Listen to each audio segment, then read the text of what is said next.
Part ওয়ানে দেখেছিলাম বাচ্চা মেয়েটি সকল পশু পাখির কথা বুঝতে পারে, তাই তার সৎমার কথা অনুযায়ী তার বাবা তাকে জঙ্গলের পথে একা ছেড়ে চলে যায়। বাচ্চা মেয়েটি মা বাবা বলে ডেকে বলে, আমাকে জঙ্গলের পথে একা রেখে তোমরা যেও না। এরপর সময় গড়িয়ে সন্ধ্যা হয়। বাচ্চা মেয়েটি গাছের নিচে বসে বসে একা একা কান্না করছিল। ঠিক তখন একটি ক্ষুধার্ত খরগোশ বাচ্চা মেয়েটির সামনে আসে। বাচ্চা মেয়েটির কাছে শেষ খাবারটুকু ছিল রুটি, তাও সে খরগোশকে দিয়ে দেয়। জঙ্গলের পথে এক দম্পতি ফেরার সময় দেখে গাছের নিচে একটি বাচ্চা মেয়ে বসে কান্না করছে। বাচ্চাটিকে দেখে তার মায়া হয়, কারণ তারা গত 5 বছর যাবৎ বিয়ে করেছে, তাদের কোনো সন্তান হয়নি এখনো। তাই তার সিদ্ধান্ত নেয় বাচ্চা মেয়েটিকে সঙ্গে করে তাদের গ্রামে নিয়ে যাবে। খরগোশটি দৌড়ে ছুটে এসে বাচ্চা মেয়েটিকে বলে, যেও না, পথে বিপদ আছে। বাচ্চা মেয়েটি ঠেলাগাড়ি থামাতে বলে সামনে ভাল্লুক আছে, গেলেই আমাদের উপরে আক্রমণ করবে। প্রথমে লোকটি বাচ্চা মেয়েটির কথা বিশ্বাস করে না। লোকটি একটু আগাতেই দেখে ভাল্লুকের পায়ের ছাপ এবং কি ভাল্লুকের গায়ে লোম পড়ে আছে। একটু দূরে পাহাড়ের গুহা থেকে ভাল্লুকের গর্জনের শব্দ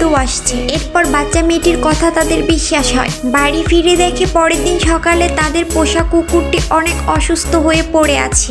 এরপর বাচ্চা মেয়েটি কুকুরের কথা বুঝতে পারে, তার গলা একটি বড় হাড় আটকে রয়েছে। এরপর বাচ্চা মেয়েটি কুকুরের কথা বুঝতে পারে, তার গলায় বড় একটি হাড় আটকে আছে। বাচ্চা মেয়েটি তার পালক বাবাকে বলে, ওর গলায় একটি হাড় আটকে আছে, এক্ষুনি ডাক্তারের কাছে না নিলে ওর মারা যাবে। কিন্তু কুকুরটি এতটাই অসুস্থ ছিল যে ডাক্তারের কাছে নেওয়ার মতো সময় ছিল না। তাই বাচ্চা মেয়েটি প্রাথমিক চিকিৎসার মাধ্যমে কুকুরের গলা থেকে হাড়টি বের করে ফেলে। কুকুরটি সুস্থ হয়ে যায়। এটা দেখে তারা বুঝতে পারে এই বাচ্চাটি কোনো সাধারণ বাচ্চা না।